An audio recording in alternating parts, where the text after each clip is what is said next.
Some royal family members were quietly pleased that Meghan Markle did not attend Prince Philip's funeral because they didn't want a circus or her creating a spectacle, sources close to the Sussexes have claimed. The Duchess of Sussex did not travel from California to Britain with her husband Prince Harry for the service in April under doctor's orders because she was heavily pregnant with the couple's second child, Lilibet Diana. But an updated version of the couple's biography Finding Freedom claims that several members of the royal family were understood to have been quietly pleased that Meghan did not go to the funeral at Windsor Castle. The book's authors Carolyn Durand and Omid Scobie, who is a friend and media partner of the Sussexes, claim it was because the royals didn't want a circus or, as one senior royal source said, Meghan creating a spectacle. The claim is published in an updated edition of Finding Freedom which is due to come out on August 31, the 24th anniversary of Princess Diana's death, and has been leaked to The Independent. The book also claims, the book states that Harry had wanted a wreath laid on his behalf at the Cenotaph for Remembrance Sunday last year but it was left in a box at the Kent offices of the Royal British Legion, which organises the Poppy Appeal. The Duke of Sussex spent 10 years in the military but lost his 3 honorary military titles including Captain General of the Royal Marines after stepping down as a senior royal last year along with his wife Meghan Markle. The new version of Finding Freedom, which also covers the Oprah Winfrey interview and the Sussexes' plans for the future, claims that a red poppy wreath had been ordered for Harry with the Royal British Legion. But his request for it to be laid at the Cenotaph service in November last year was allegedly denied because he was no longer a frontline royal. The book adds, as the day came and went, Harry's gesture remained in its box at the charity's headquarters in Kent.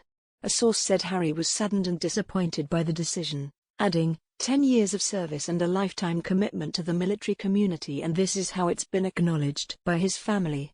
Harry and Meghan were instead photographed during a private visit to the Los Angeles National Cemetery in California, where he laid a wreath.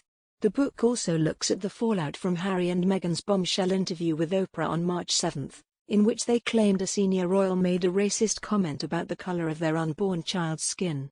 In the week after this aired, Prince William was asked during a visit to a school in East London by a reporter, "Is the royal family a racist family, sir?" William replied, "We're very much not a racist family." The book claims that William was understood to be furious that private family matters were being discussed in the public domain and is not likely to ever comment again on the claims made in the interview. It also looks at the timing of an article in The Times, just 4 days before the Oprah interview aired, which claimed bullying allegations were made against Meghan by a former aide and she had left staff feeling humiliated. The book stated that the article was more worrying for the Duchess than other defamatory reports and that it gave them more confidence that they had made the right choice by stepping down as senior royals. A friend of the couple told the authors, "It felt like certain individuals at the palace were doing their very best to undermine and discredit anything they worried the couple may or may not say during the interview." And the book also claimed that Harry and Meghan had a low-key second wedding anniversary in May 2020 when lockdown restrictions were imposed in California, and had a Mexican takeaway from a local restaurant. The Sussexes also spent the day at their mansion remembering their 2018 nuptials with people who had been involved in the ceremony and exchanged cotton-based gifts, as is traditional for second wedding anniversaries, according to The Independent. Buckingham Palace told Mail Online this morning that it would not be commenting on the book's claims. Last week, Mr. Scobie rode back over his words after claiming Harry and Meghan believe the Queen failed to act on their accusations of racism. He writes in the updated book that the Sussexes took exception to the Queen's carefully worded response to their explosive Oprah interview. The monarch's statement that some recollections may vary led Harry and Meghan to believe senior royals had not taken accountability and full ownership of the racism claims, according to the forthcoming new edition. But after this claim was aired last week by People magazine in the US, publishing an excerpt from the book, Mr. Scobie said he had been misquoted. The co-author of the biography said his words had been twisted to imply criticism of the Queen, when they were actually targeted at the royal institution as a whole. Prince Harry thinks his brother Prince William is trapped in the royal family and doesn't know it, a royal expert has claimed. Royal commentator Richard Fitzwilliam said the Duke of Sussex grew up knowing he would have no defined role within the family, which led to him resenting not being taken seriously, despite all his military and charity work. He added that the royal's marriage to Meghan Markle undoubtedly changed him, but his rivalry with his brother long outdates his relationship with his wife. Harry, who now lives in an £11 million mansion in Montecito with his wife and their children Archie and Lilibet, recently announced he has been secretly working on a bombshell book for nearly a year. Speaking to Entertainment Daily, Mr. Fitzwilliam said, "Many think that the fact that William grew up knowing he would one day be king and Harry had no defined role, led to rivalry between brothers who were considered inseparable. Harry's reputation was as the royal wild child for years. William's image was far more serious however he behaved.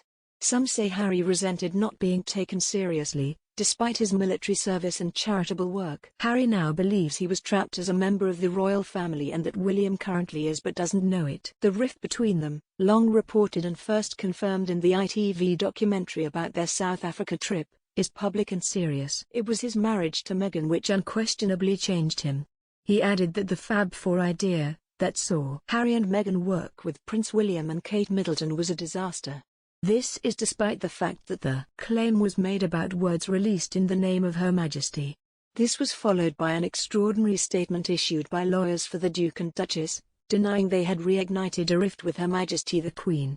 In the statement by Shillings, Harry and Meghan sought to distance themselves from the updated version of the flattering biography, describing it as an unauthorized book written on the basis of anonymous sources. The excerpt from the new epilogue in the paperback version of the biography suggests that the couple are far from happy with Buckingham Palace's reaction to their Oprah interview earlier this year, including their claim that a member of the royal family expressed concern about the color of their unborn baby's skin.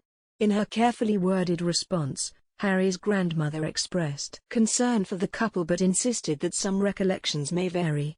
Days later, Prince William told reporters that the royals were very much not a racist family. And now it is said that the Sussexes believe there has been a collective failure to take ownership and little accountability, preventing any attempt to repair their fractured relationship.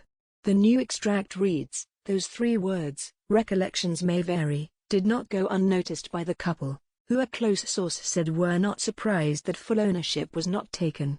Months later and little accountability has been taken," a pal of Meghan's added. "How can you move forward without that?" Last week the couple's lawyers in London said following reports about the offending quote that it was false and defamatory to claim our clients have reignited a rift with Her Majesty the Queen or to suggest or imply that our clients have made any statements to that effect. The inaccurate claim appears to be based on an excerpt from an epilogue to the unauthorized biography, Finding Freedom. It is disingenuous to suggest there has been some kind of new development on this topic. The book's co-author Mr. Scobie, who is widely seen as a cheerleader for the couple, also tried to pour oil on troubled waters and downplay the controversy. He tweeted, "Back at this rodeo and, predictably, words are already being twisted." The comments made by a source, a detail some outlets have purposefully ignored, was about a lack of ownership from the royal institution as a whole. There's no attack against the Queen anywhere in the book. But the quote in question refers directly to an extremely rare personal statement issued by Buckingham Palace on behalf of the Queen earlier this year.